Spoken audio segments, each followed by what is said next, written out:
You think your 9 to 5 poverty job is not affecting my sleep? How dare you? Why did you slap me? What if I told you that the very person who laughed at your pain, the one who pointed a camera at your struggle and turned it into entertainment for thousands of strangers? What if I told you that same person would one day stand at your door with tears in her eyes, begging for the forgiveness she never expected to need? This is a story about two women who lived in the same compound in Lagos.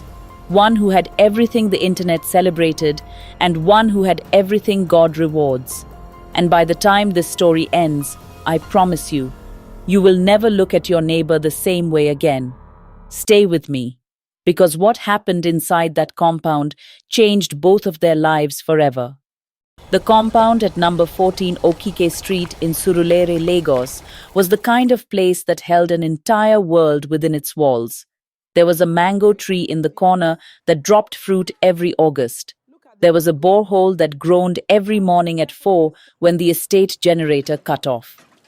There was the smell of OG and akara drifting from the ground floor flat at dawn, and the sound of children's feet slapping against concrete stairs before the city had even cleared its throat. It was not a rich compound, but it was alive. And for 11 years, one woman had been the quiet heartbeat of that place. Her name was Adaeze Obi, 41 years old, civil servant at the Federal Ministry of Information, mother of two, widow, survivor. She woke every morning at 5:15, not because her alarm told her to, but because her body had long memorized what was required of it. The school uniforms needed to be ironed, the lunch packs needed to be filled, the roads needed to be conquered before Lagos swallowed the morning whole. Her car was a silver Volkswagen Beetle, 1990 model, with a small dent on the rear bumper from a Danfo driver who had hit her 3 years ago and driven away without looking back. She loved that car, the way a soldier loves the weapon that has kept him alive through too many battles to count. It was not beautiful, but it was hers, and it worked, and that was enough. Her children, Tobena, 14, in JSS 3, and Ugochi, 9, in Primary 4, were her reason for everything. Every early morning, every flask packed with jollof rice, every budget stretched until it nearly snapped. For 6 years, since their father Emeka died of a sudden stroke, she had been both parents, and neither role had broken her. She was not a woman who complained, she simply handled things. And then, one Saturday afternoon in October, everything upstairs changed. A pickup truck pulled into the compound carrying more luggage than anyone thought was reasonable for a single human being. Suitcases in 4 colors, ring light cases, 3 full-length mirrors still wrapped in cellophane, an electric kettle, a Bluetooth speaker the size of a small child, and enough skincare products to open a pharmacy. Driver, Oya, offload from here. Careful with that box. It has my cameras inside. The compound gathered the way compounds do, pretending not to watch while watching everything. Mrs. Ngozi from the ground flat peeped from behind her curtain. Old Baba Musa, the gatekeeper, sucked his teeth quietly. The new tenant was 24 years old. Her name was Chiamaka Eze, though on the internet, where she truly lived, she was known only as Cindy Vibes. She was beautiful in the way that young women who have never known real hardship sometimes are. Her car was a black Hyundai Elantra, clean, perfumed, with a sticker on the back windscreen that read in bold pink letters, "Influencers move differently." Her currency was followers. Her office was TikTok, Instagram, Twitter, and Snapchat. Her work hours belonged to no one. Her schedule answered to no alarm. And from the moment she climbed those stairs and disappeared into flat 2B, Adaeze Obi, downstairs in flat 1B, felt something shift in the compound that she could not yet name. It started on a Monday, the 3rd Monday of October, at exactly 6:23 in the morning. Adaeze had done everything right. She had woken at 5:15. She had ironed the uniforms the night before. She had packed the flasks. She had dressed herself neatly in her navy work skirt and white blouse. Her handbag was already on her shoulder. Tobena and Ugochi stood behind her with their school bags, two small satellites orbiting their mother's focused energy. She pushed open the compound door and stopped. The black Elantra was parked directly behind her Volkswagen. Not slightly, not at an angle, directly, as if measured with a ruler. There was no gap. There was no way out. Chiamaka, her voice cut through the morning air like a blade. Up on the balcony, nothing moved. The thick, sleeping silence of a person who had gone to bed at 2 in the morning did not stir easily. Adayeze pressed the staircase doorbell. Once, twice, a third time with her full thumb. "Mummy, maybe you should call her phone," Tobena said quietly. "Call her phone? Am I her secretary?" But she called anyway, because time was not her friend. The phone rang 6 times. Then a voice, rough with sleep, confused, slightly irritated. "Hello? Chiamaka, it is Adaize downstairs. Come and move your car. I am running late." "Okay, give me 2 minutes." 2 minutes? 2? The line was already dead. Adaize held the phone away from her ear and looked at it the way one looks at something that has personally offended them. Then she waited. 14 minutes. Not 2. 14. Chiamaka appeared at the top of the staircase in a silk bonnet and oversized t-shirt, slippers slapping against each step. She descended without urgency, got into the Elantra, reversed exactly 3 feet, and waved, vaguely, generally, at no one in particular, as if to say, "There, done." Then she padded back upstairs without another word. Adayeze bundled her children into the Beetle and reversed out of that compound with the energy of a woman who had already fought one war before the day had even properly started. She was 7 minutes late signing in.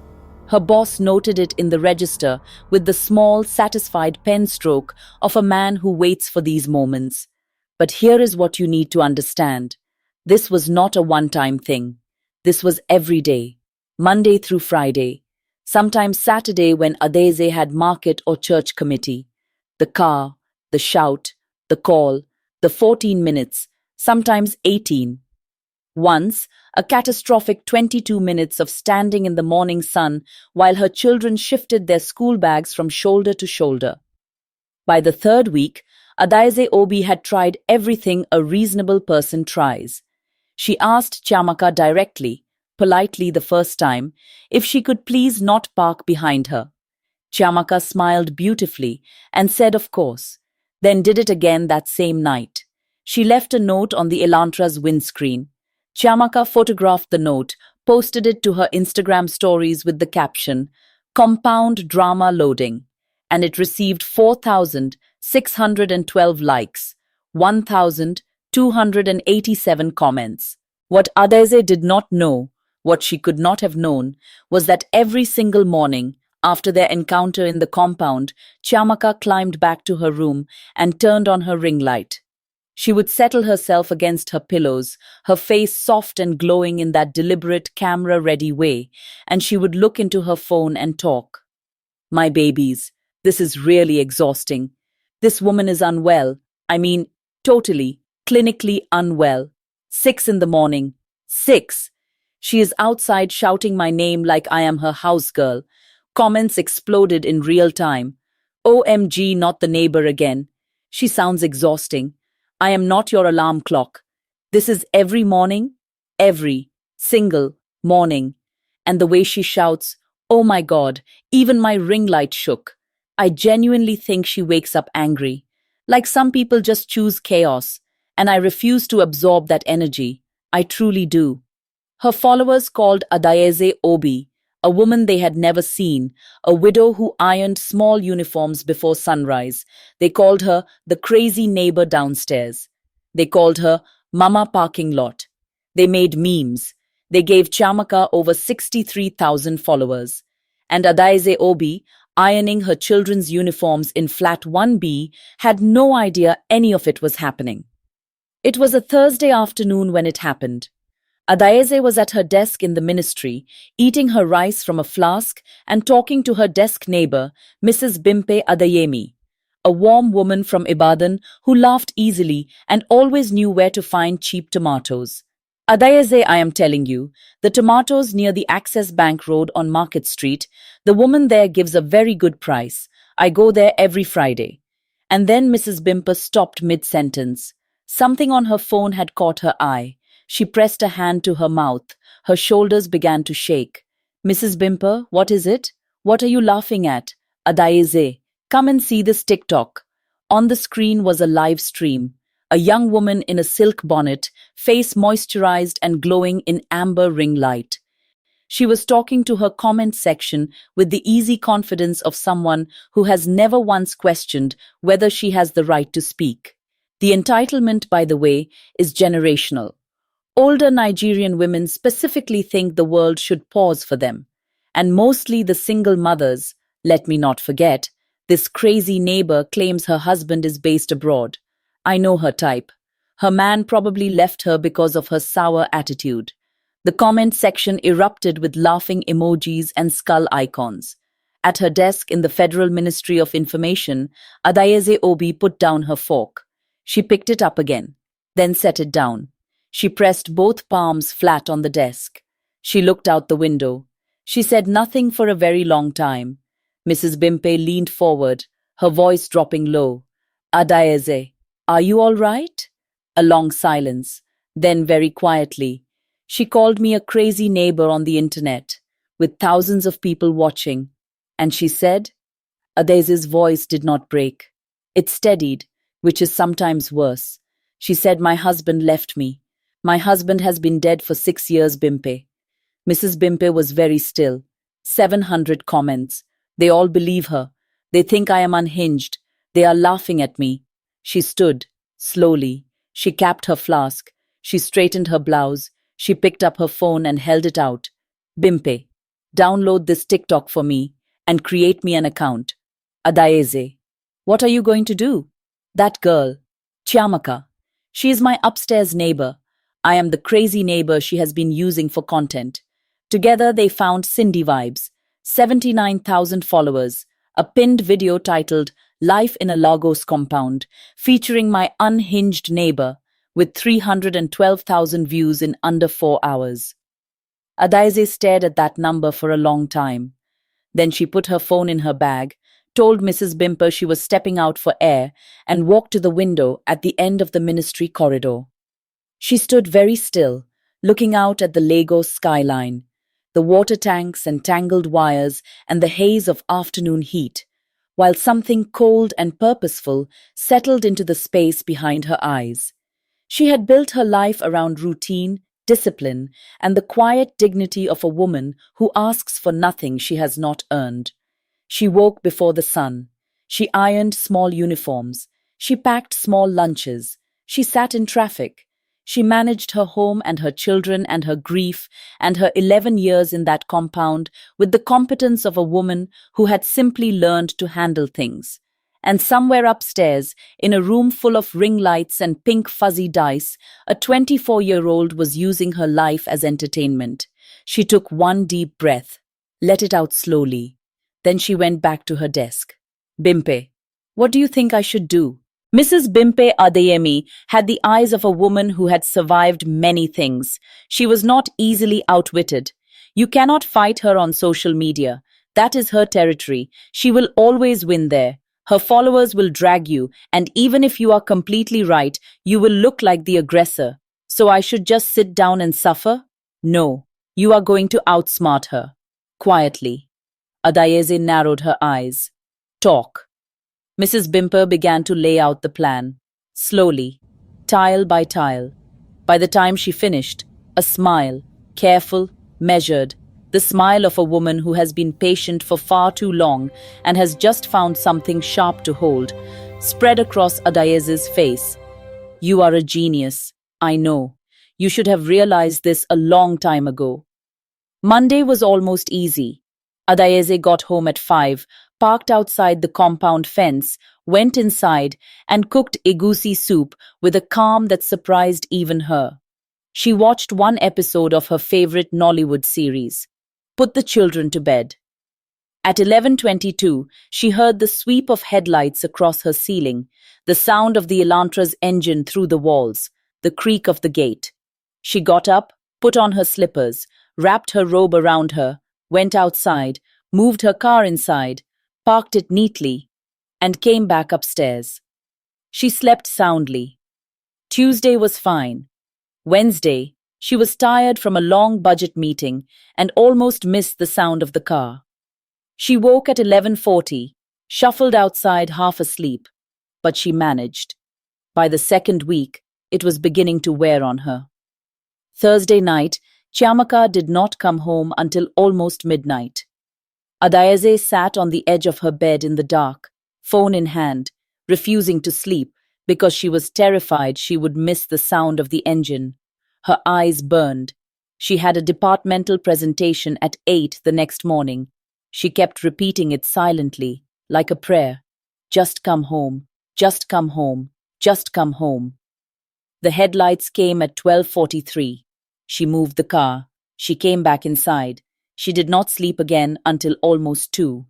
Meanwhile, upstairs, Chiamaka was very much awake. She had settled onto her bed, ring light casting her in warm amber, phone propped against a pillow. Okay, babes, update for my people. My crazy neighbor downstairs, mama parking lot.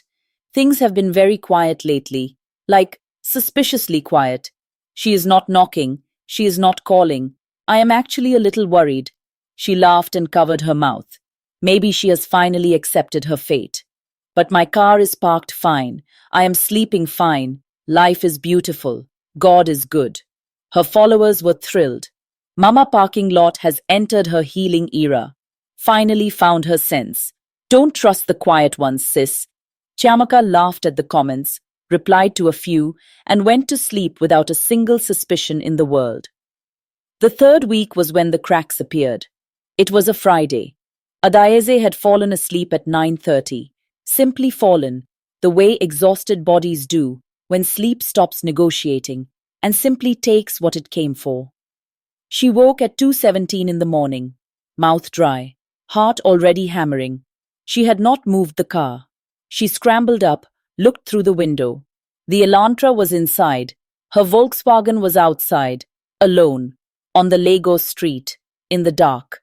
She ran downstairs with her keys, her heart doing something uncomfortable in her chest. Outside, the street was mostly empty, with the particular quiet of a city that never actually goes fully silent. Her car was there, untouched, but the sight of it sitting out there alone in the Lagos night made something tighten in her stomach until it ached. What if someone had taken it? What if someone had shattered the window? What if... She drove it inside with trembling hands. She locked everything twice. She stood in the compound for a moment, breathing. Then she went upstairs and did not sleep again.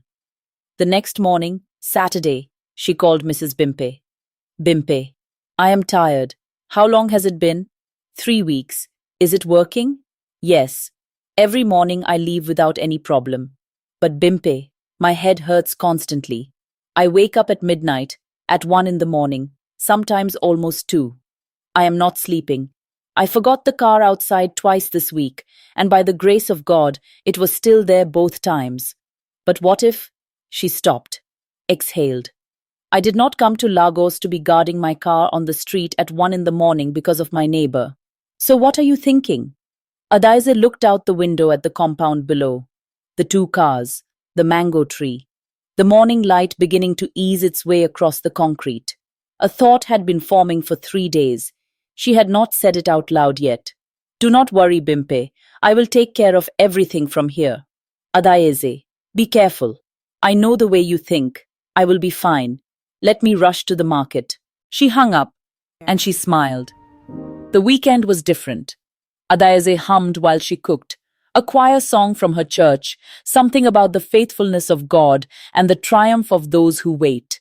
Her children looked at each other with the silent communication of children who know when their mother has shifted into a gear they have not seen before. Monday evening, she parked outside the compound at 5:15. went inside, cooked dinner. By 10, the children were in bed. She sat by her window with a cup of Lipton tea, watching the gate with the patience of a woman who has made peace with waiting. At 11:16, the Elantra's headlights swept across the compound walls. Adaeze set down her cup. She picked up her keys. She went outside, parked her car directly behind Chamaka's, tight, deliberate, measured, with the focused precision of someone who has thought about this moment for a very long time. Then she went back inside and slept peacefully, deeply, without a single interruption.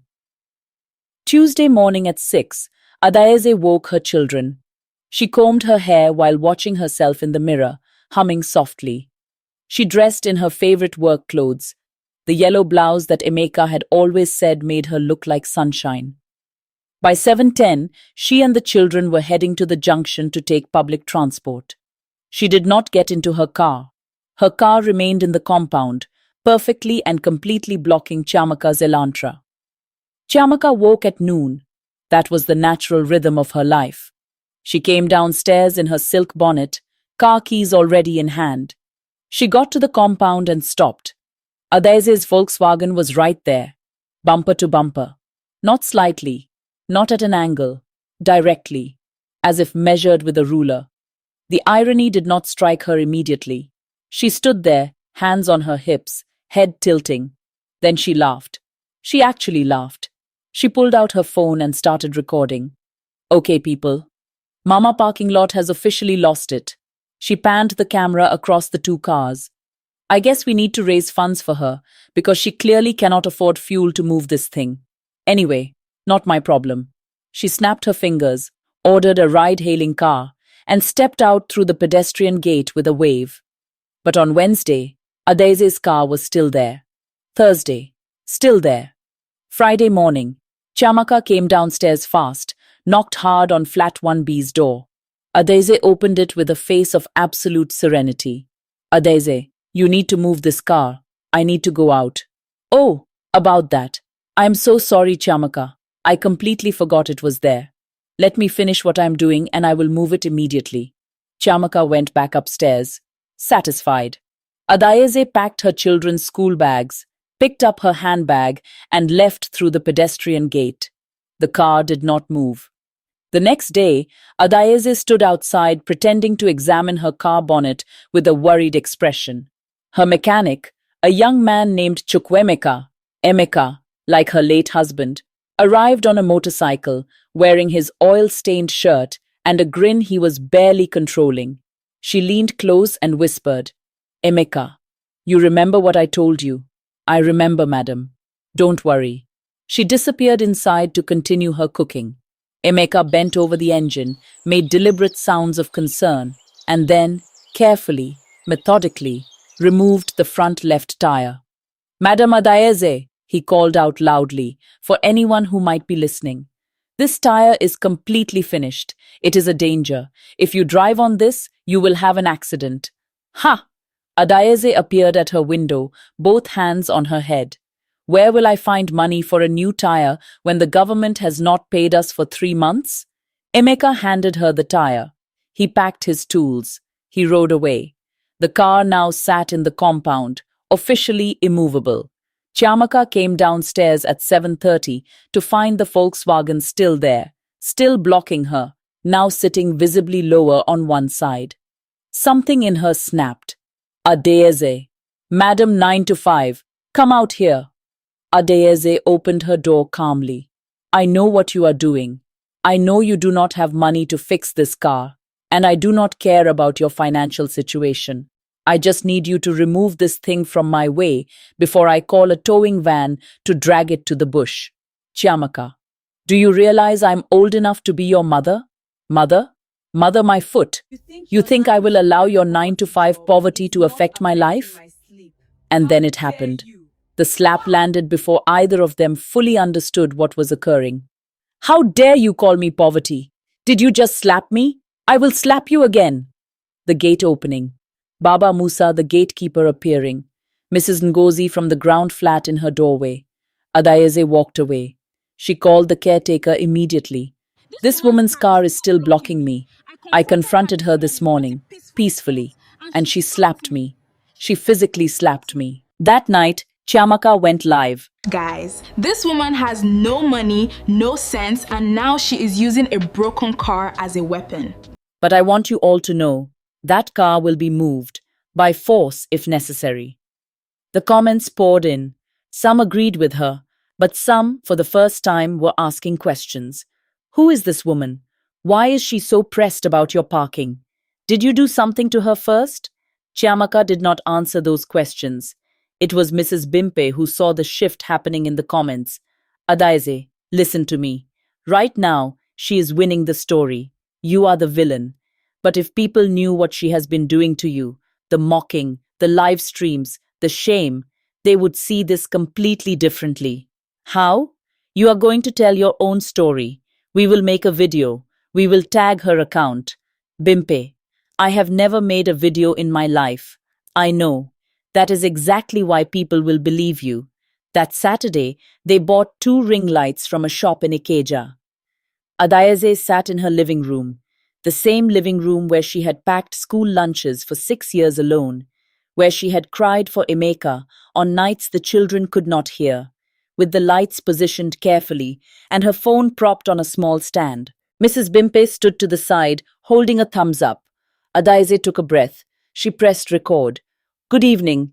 My name is Adaise Obi. I live in a compound in Lagos, and many of you might have heard about the crazy neighbor. She paused. Yes, the crazy neighbor downstairs. That is me. And I am here to tell you my story. She spoke for 11 minutes. She talked about the mornings, the 14 minutes, the 18 minutes, the 22 minutes of standing in the compound sun while her children held their school bags. She talked about the note on the windscreen that became content. She talked about sitting in the ministry and watching strangers laugh at her life on a screen. People who had never met her deciding she was unhinged, deciding her husband had left her, deciding she deserved to be humiliated.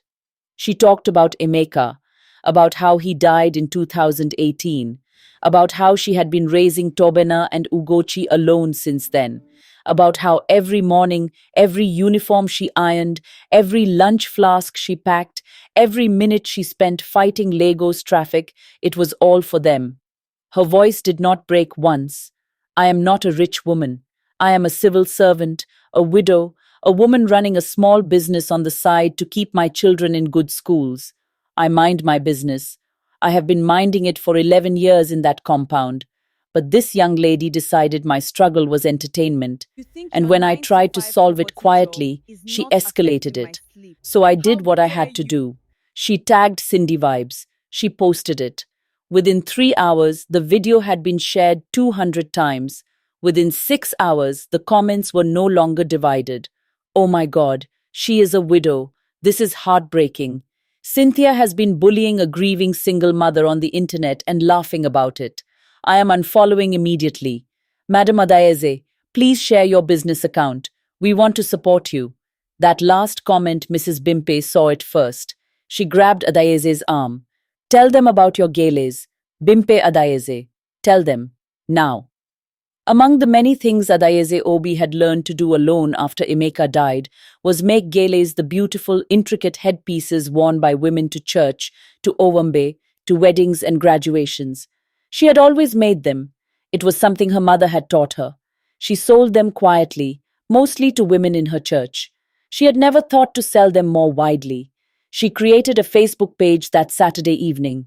She posted photographs of her pieces, the careful beadwork, the silk ribbons, the elegant structures that turned ordinary women into something regal. She filmed a TikTok of her hands working on a new piece, the camera close enough to see every detail, every deliberate movement. By Sunday morning, she had 16,000 followers on Facebook, 27,000 on TikTok. By Monday, the orders had begun. By Wednesday, she could not believe her own life. People were not just buying galas, they were buying her story. They were buying the image of a woman who had bent but not broken, who had been mocked and had risen anyway. In the comments, they asked about her children. They sent voice notes. One woman in Abuja, who had lost her husband 2 years before, ordered 6 gales and wrote, "You reminded me that God has not forgotten us. Thank you." Adaeze read that message 3 times. Then she set her phone down and wept. Not from pain this time, but from gratitude. Overwhelming, stunning gratitude. And Cindy vibes? Chiamaka's followers were quietly, steadily unsubscribing. It was a Thursday morning, 9 days after Adeze's video. Adeze was at her dining table, surrounded by orders, a notebook full of names and measurements, 3 gales in various stages of completion, arranged carefully on cloth. She was responding to customer messages. There was a knock at her door. Soft, hesitant, nothing like the hard, frustrated knocking of 2 weeks ago. She opened it. Chiamaka Eze stood in the doorway. No ring light, no bonnet, no camera, no audience. She wore a plain dress. Her eyes were swollen, the particular swelling that only comes from crying for many hours across many nights. She held her hands in front of her in a posture Adaeze recognized because she had taught it to her own children, the posture of someone who has done something they cannot undo and know it. For a moment, neither of them spoke. Then Chiamaka said, very quietly, I am sorry. Adaeze looked at her for a long moment. She thought about the 14 minutes. She thought about the ministry hallway. She thought about the 2 a.m. scrambles for her keys and the fear of finding her car gone from the Lagos street. She thought about the woman in Abuja who had written, "You reminded me that God has not forgotten us. Come in." They sat across from each other at the dining table, between the gales and the order notebooks. Chiamaka talked for a long time. She talked about how the comments had felt like validation, how she had told herself it was just content, just compound drama, how she had never truly seen Adaeze as a person with a full life behind her eyes. When your video came out, and I saw what you said about your husband, about Emeka, I went back and watched every video I had made about you, and I heard myself. For the first time, I actually heard what I sounded like. She swallowed. I sounded cruel. You were not the crazy neighbor. You were a mother trying to get her children to school. Adaeze nodded slowly. Then she said, in a voice that held more grace than many people would have managed, I forgive you, Chiamaka. After she left, Adaeze called her mechanic. Emeka, come and put back the tire. It is finished. She could hear him laughing on the other end of the line. Okay, talk to you soon. Right, let's get this done. Some things changed quickly after that morning. Chiamaka began moving her car before Adaeze even woke up. Every morning, without being asked, without being called, the Elantra was already repositioned by the time the Beetle needed to leave. It was a small thing, but small things done consistently are how trust is rebuilt from nothing. Adeze's gele business grew in a way that felt less like business and more like a door God had opened and was holding wide. She hired a young woman from her church to help with the beading. She started teaching a Saturday class for 3 young mothers in the compound who wanted to learn. She was interviewed by an online publication that covered women entrepreneurs in Lagos. Her children noticed the change. Tobena, who had inherited his father's quiet observation of the world, said to her one evening, "Mummy, you seem lighter." She thought about that for a moment. I think I am. And Chiamaka did not disappear from the internet. But something shifted in what she chose to put there. She started a new series, still from her room, still with the ring light, but this time she was asking questions instead of making declarations. She interviewed Adaeze for a video about building a business as a single mother. It received more engagement than anything she had ever posted. The compound at number 14 Okike Street went back to being what it had always been before ambition, and a ring light had disrupted it. A place where people simply tried to live. Brothers and sisters, before I let you go, I need you to sit with what this story has shown us. We live in a world that has given everyone a camera and told them that whatever they can film, they can share.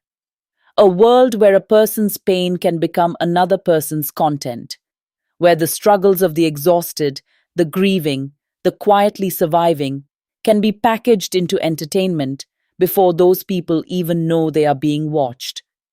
Chiamaka was not a monster. She was a young woman who had confused attention for connection and applause for affirmation. She had never been taught to ask, "Who is this person behind the thing I am filming? What is the full story I cannot see?"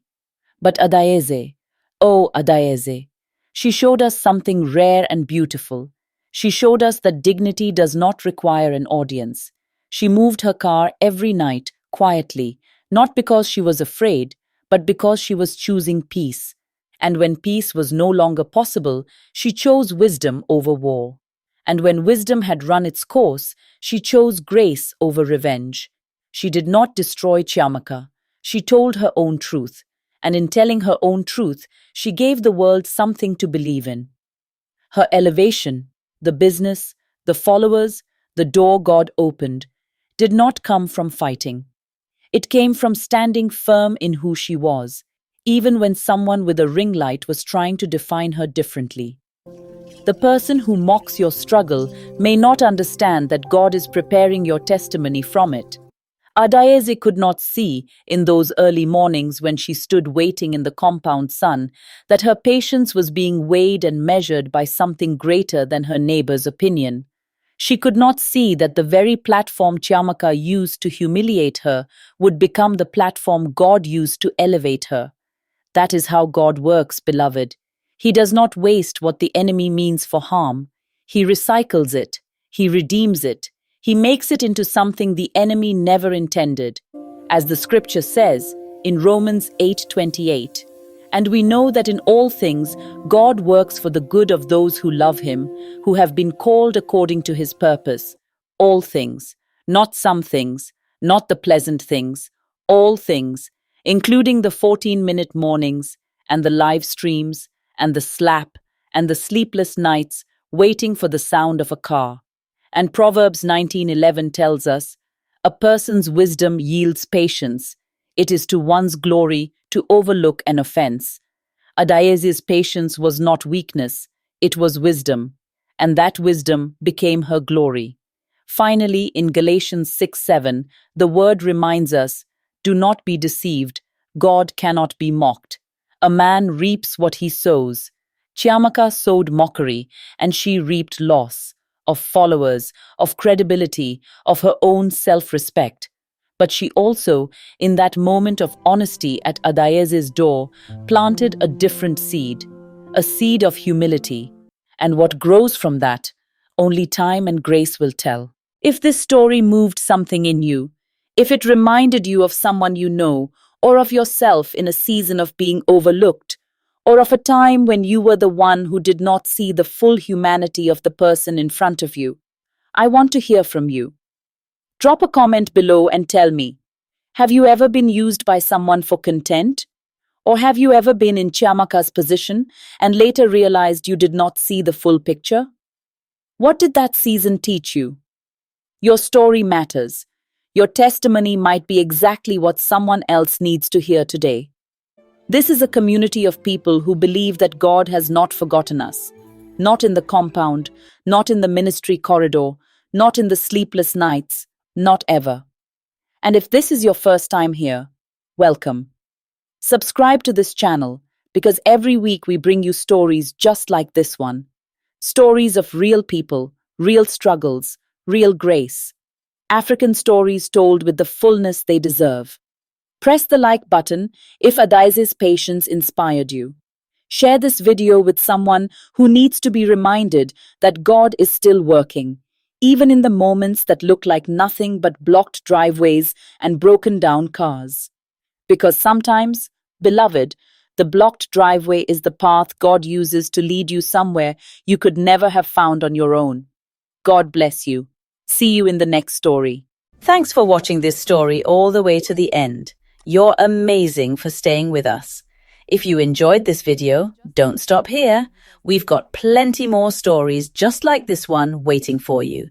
Simply click on one of the videos popping up on your screen right now and keep the journey going. Don't forget to hit that subscribe button and turn on the notification bell so you never miss the next upload. Until next time, stay inspired, stay curious, and keep the stories alive.